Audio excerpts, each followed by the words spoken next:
जिंदगी एक पहेली है, कभी दुश्मन कभी सहेली है। मैदान जंग फिल्म का यह डायलॉग आज भी प्रासंगिक यानी कि रेलेवेंट है। अब जिंदगी सहेली कैसे है आप लोग को तो मालूम है, और कभी कभी दुश्मन कैसे बन जाती है ये भी आप लोग को मालूम है।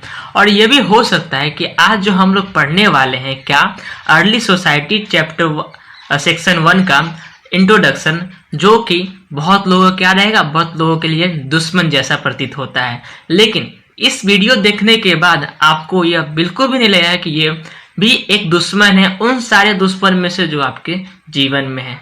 तो चलिए शुरुआत करते हैं आज का इस वीडियो में। तो आज हम लोग चैप्टर सेक्शन 1 अर्ली सोसाइटी का इंट्रोडक्शन के बारे में पढ़ेंगे। ठीक है, जो इंट्रोडक्शन का पहला पेज है, ये पेज, इसी पेज के का मीनिंग समझेंगे कि इस पेज में आखिर दिया हुआ क्या है, उसे हम लोग समझेंगे। सबसे पहले फर्स्ट पैराग्राफ को पढ़ते हैं और फिर जानते हैं कि इस पैराग्राफ में दिया क्या हुआ है। तो फर्स्ट पैराग्राफ में ये लिखा हुआ है कि in this section we will read about two themes relating to early societies. The first is about the beginnings of human existence from the remote past millions of years ago. You will learn how humans first emerged in Africa and how archaeologists have studied these early phases of history from remains of bones and stone tools. क्या समझ में आया? पता नहीं क्या आया, ऊपर से बाउंसर का निकल गया। कोई बात नहीं है, बाउंसर को डक नहीं करिए बल्कि बाउंसर पर छक्का मारिए। कैसे, अभी उसका मतलब मैं बताता हूँ। इस सेक्शन में हम लोग दो थीम को पढ़ेंगे। फर्स्ट थीम में हम लोग ह्यूमन के अस्तित्व यानी कि एग्जिस्टेंस की शुरुआत के बारे में पढ़ेंगे, जो मिलियंस ऑफ ईयर पहले हुई थी। आप लोग यह जानेंगे कि ह्यूमंस कैसे सबसे पहले अफ्रीका में इमर्ज हुआ यानी प्रकट हुए। हम लोग यह भी जानेंगे कि कैसे आर्कियोलॉजिस्ट ने शुरुआती दौर में बोन्स और स्टोन टूल्स के रिमेन्स यानी बचे हुए बोन्स और स्टोन टूल से ह्यूमंस के एग्जिस्टेंस यानी अस्तित्व का पता लगाया। अब यह मत पूछिए कि आर्कियोलॉजिस्ट का मतलब क्या होता है, लेकिन जब पूछ लिए हैं तो जान लीजिए। आर्कियोलॉजिस्ट उन लोगों को कहते हैं जो पास्ट के ह्यूमन कल्चर्स और सिविलाइजेशंस के जो रिमेन्स बचे हैं उसे इन्वेस्टिगेट यानी कि उसकी जांच पड़ताल और उनकी पढ़ाई करते हैं। यानी कि वे लोग पास्ट के मटेरियल्स रिमेन्स की छानबीन करते हैं, और यह वही लोग हैं जो जमीन खोदकर सालों पहले के खजानों को ढूंढते भी हैं। तो फर्स्ट पैराग्राफ का मतलब तो आप लोग जानेंगे क्या हुआ। अब सेकंड पैराग्राफ को पहले हम लोग पढ़ लेते हैं, फिर जानेंगे इसका मतलब क्या है। Archaeologist have made attempts to reconstruct the lives of early people to find out about the shelters in which they lived, the food they ate by gathering plant produce and hunting animals, and the ways in which they express themselves. Other important developments include the use of fire and language. And finally, you will see whether the lives of people who live by hunting and gathering today can help us to understand the past. अब bouncer फिर से आया, उसको duck नहीं करिए, फिर छक्का या चौका मारिए। कैसे, उसका मीनिंग मैं आपको बताता हूँ सेकेंड पैराग्राफ का। अब तो आप आर्कियोलॉजिस्ट का मतलब समझ ही गए होंगे। इसमें यह बताया गया है कि आर्कियोलॉजिस्ट ने मिले हुए एविडेंसेस से ट्राई किए रिकंस्ट्रक्ट यानी कि पुनर्निर्माण अर्ली पीपल यानी पुराने जमाने के लोगों के लाइफ का, जिस जगह पर रहते थे उस जगह का ढूंढने का कोशिश किए। क्या वो फूड खाते थे उसका पता लगाएं। कौन, ये सब काम कौन कर रहे हैं? यह सब काम आर्कियोलॉजिस्ट कर रहे हैं। ठीक है, फिर हम लोग उस समय के इंपॉर्टेंट डेवलपमेंट के बारे में जानेंगे, जैसे use of fire and language. फिर फाइनली हम लोग यह देखेंगे कि वो लोग जो हंटिंग और गैदरिंग करके आज अपना जीवन जीते हैं वो हमें क्या हेल्प कर सकते हैं पास्ट को समझने में। इन सब चीजों के बारे में हम लोग देखेंगे किसमें, फर्स्ट थीम में। ठीक है, अब सेकेंड थीम क्या है उससे पहले हम लोग पढ़ लेते हैं। The second theme deals with some of the earliest societies, those of Mesopotamia, present-day Iraq. These cities developed around temples and were centers of long-distance trade. Archaeological evidences, remains of old settlements, and an abundance of written materials are used to reconstruct the lives of the different people who lived there. For example जैसे कौन से लोग हो गए, craft people, scribes, labours, priest, Kings and queen's. You will notice how pastoral people played an important role in some of these towns. A question to think about is whether the many activities that went on in cities would have been possible if writing had not developed. ये question है. तो third paragraph में भी bouncer आया, लेकिन bouncer को duck नहीं करना है, बल्कि इसे टेक्निक से यूज करके पीछे छक्का उड़ाना है. कैसे? ऐसे. सेकेंड थीम में मतलब कुछ सबसे पुराने शहरों के बारे में बताया गया. ठीक है, जो सेकेंड थीम हम लोग पढ़ेंगे, जो यहाँ पर सेकेंड थीम है ना, यहाँ पर राइटिंग एंड सिटी लाइफ, तो इसमें हम लोग क्या पढ़ेंगे?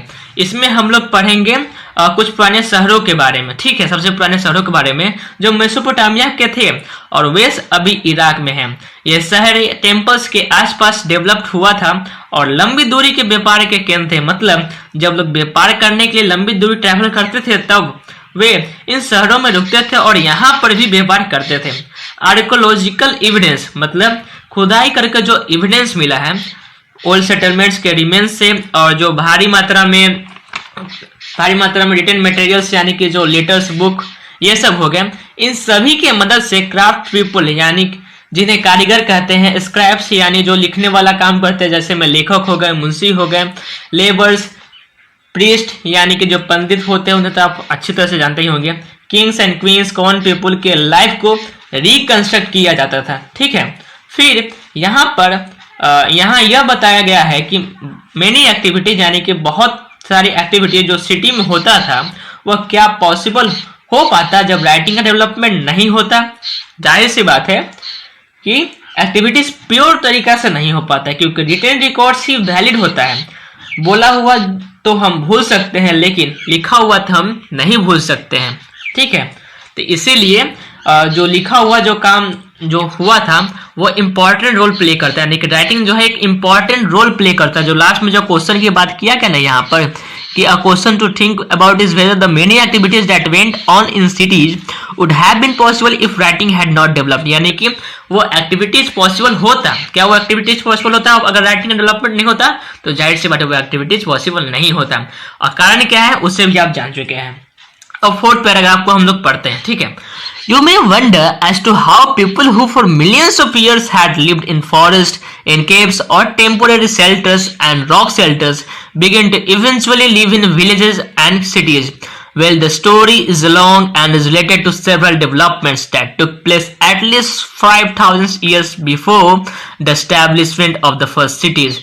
यानी कि फोर्थ पैराग्राफ में क्या बताया गया? यहाँ पर यह बताया गया है कि कैसे लोग मिलियंस ऑफ ईयर्स तक मतलब यहाँ पर यह बताया गया है कि आप सरप्राइज हो जाएंगे यह जानकर कि कैसे लोग मिलियंस ईयर्स तक फॉरेस्ट में रहे और फिर अंत में विलेज और सिटीज में आकर रहना शुरू कर दिया. लेकिन फॉरेस्ट से विलेज और सिटी में आकर रहना एक रात की बात नहीं थी. ठीक है, यह एक स्लो प्रोसेस था.